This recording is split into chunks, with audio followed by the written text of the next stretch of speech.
have any more power and authority over me in this particular situation. All right, so do whatever you need to do. I've already told my parents I'm going to talk to the dean and tell them, and I'm going to fess up to it. And I'm willing to take my consequences, so there's nothing that you can do. And if you do that, you're going to make certain that person, now he has nothing on you, or she has nothing on you, because you've been honest. And that's how we should always do anyway, right? All right, always start with honesty. Integrity and honesty, those are key components to you being a successful individual, period. In life. If there's anything that you want in life and you want to be in a position to better yourself and to be a successful person, then honor and integrity is a main focus. And it's something that you have to do. You can't cut corners. What do you do if one of your friends are getting bullied? One of my friends are being bullied. I'm immediately going to help that person out. I'm a loving person. I feel as though that whatever situation they want me to do, I'm going to try to bend over backwards and do it for them, whether they want me to go tell somebody, whether they want me to keep it between us, whether they want me to get involved in some way that isn't physical, then I'll be more than willing to do that to help out a friend. Let me get somebody else. Have you ever got bullied with a group of friends? I've never been in a group of friends being bullied, but I've been in bullying situations before. One thing I tried to do, like I said, was I tried to take up for myself. I didn't necessarily fight back, but I just kind of stood my ground, and I was very vocal, and I was very stern in my voice and my approach about what I wanted and how I didn't want it to be, affected. And I just try to stand my ground as much as I can. And if you can't do that, then go tell somebody. There's always somebody that will be willing to help you out and lend a helping hand. Even when you don't think so, even when you think you might have a little despair, you might be down and out, there's always somebody that will be willing to help you out. Okay? Rely on them, and that will help you through. I have two questions. One's about football, one's about bowling. When you played in college, what was more important for you, academics or the football? Academics, of course. Good answer. Where are we? We're in school, right? No, academics. My mom was a professor. My mom was a teacher. She's a professor at college. So, academics was very important in my household. I couldn't come home and go back out and go to practice if my homework wasn't done before I left out the door. So, that stuck with me. When I got into college, my mom wasn't around and I didn't have people to watch over me. Like I said, what we do when people aren't watching is very important as well. Waking up early, getting your studies done, putting extra time for your athletics as well. When people aren't watching and aren't on you and trying to get you to do it, it's very important because that means you're self-motivated and you're doing it yourself. And those are one of the things that my parents instilled in me was to become self-motivated. Do this for you, not because we want it for you, because somebody else wants it, because that's what you want to do. And you have to be willing to dedicate that time and efforts, especially to academics, if you want your athletics to be good. Okay? And then also, what do you do if your friends bullying other people? If my friends bullying other people, I would try to sit that person down. I would try to talk to that person that's not how you treat other people. And if you're hanging around somebody that's doing some bullying, that eventually sheds a bad light on you as well. Because you're affiliated with somebody that's doing bad things, and you don't want that. So try to devise and talk to that person about their situation and their actions. And if they can't get it right, then you need to be looking for new friends to hang around. Okay? Yes.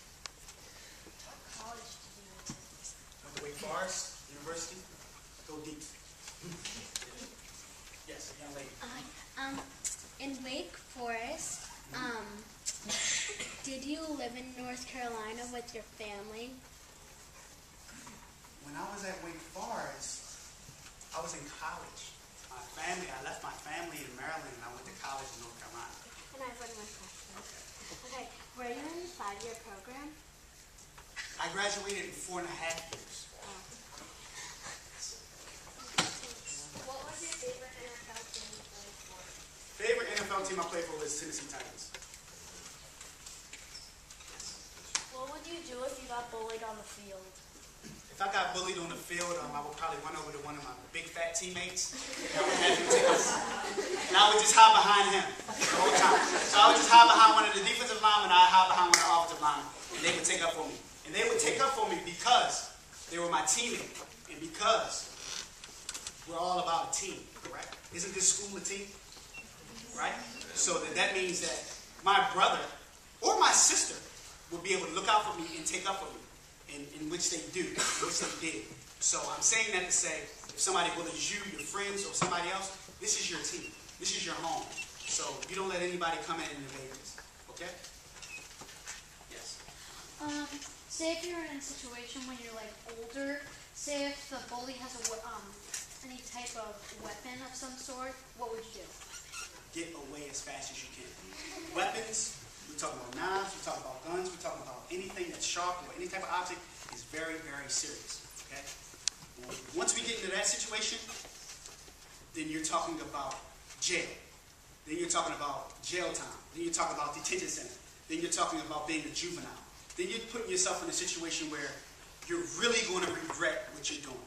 Okay? So I suggest that if anybody has weapons that you know of, you tell them to put those weapons down, you leave those weapons at home, give those weapons back to wherever they got them from, and if somebody is threatening you with the weapon, you get out of the situation as fast as possible and go tell somebody as fast as possible, because that is a big no-no, and we do not want that. Okay? Yes? What happens if gossip and rumors being spread about you, but you can't fix it because no one will believe you? That's a good question. I would have to say that, you have to get to the source of the rumor, of where it's coming from and how it starts off. But you got to understand a rumor is what it is. It's a rumor. Rumors don't necessarily hold true. In most cases, they don't at all. So you have to understand that when people say things and when they spread rumors, they're just words. They're not really actions. That's not who you really are. That's not who your friends really are. That's not who that person really is. The person spreading the rumors is the person that's the jerk. That's the person that is the person that is putting out bad things about another person when really you shouldn't be speaking or saying things about people at all if it's not good. So you just have to handle that situation with what I would say more confidence, and just understand that you are who you are. And because somebody makes a rumor about you and they say some bad things, people make rumors about me to this day. I don't let it sweat. I don't bother. I don't get into it because somebody will pretty much always have something to say about you, negative. So those things you can kind of just swipe under the rug and not let them affect you as much. Okay? Yes.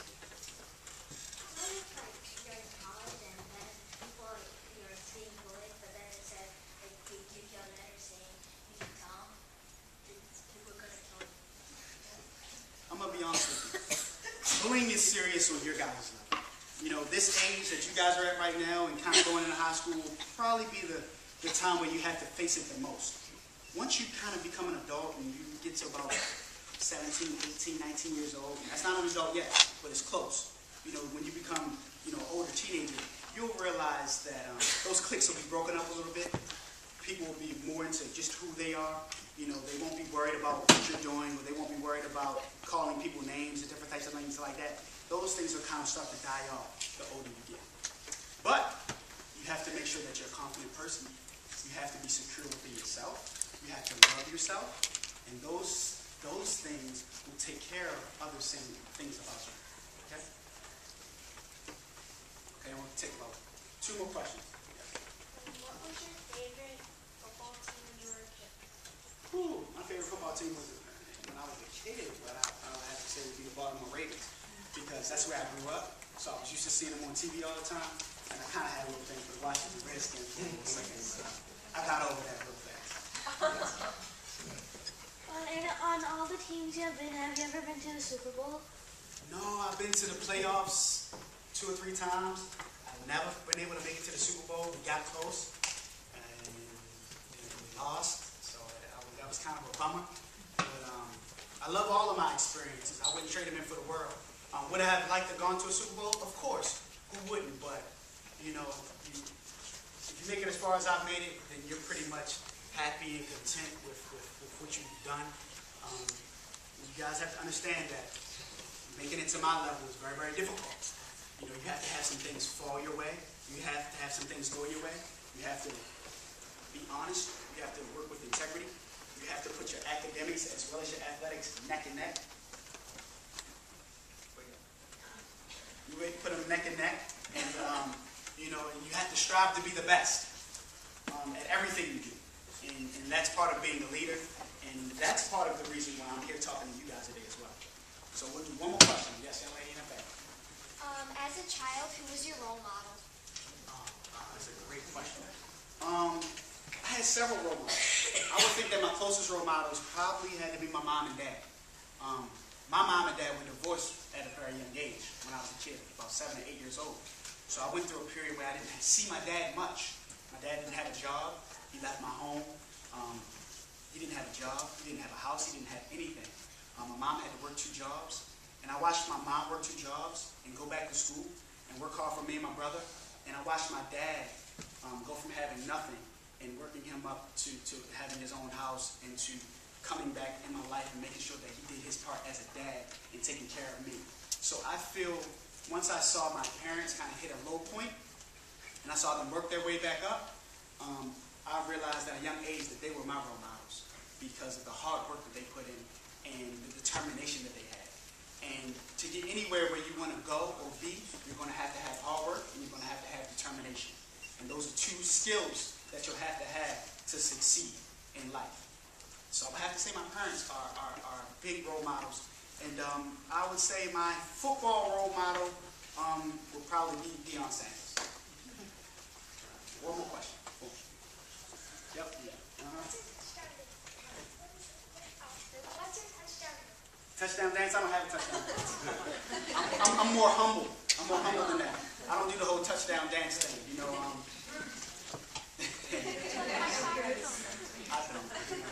So You act like he's in there. yeah, you gotta act like you've been there before. Seriously, you do. You know, you have fun. Don't get me wrong. I mean, we do a little dance. We do a little hand clap. I might show you the hand clap once we finish. But you know, I don't do a lot of dancing. You know, I just try to pray. I try to stay humble under God. You know, I'm a Christian, and those are where my beliefs lie. And I believe in acting like you've been there before, like Coach said. And you know, and if you can get there once, you can get there again and again and again. So that's how you gotta think about that situation. So thank you for having me, guys. I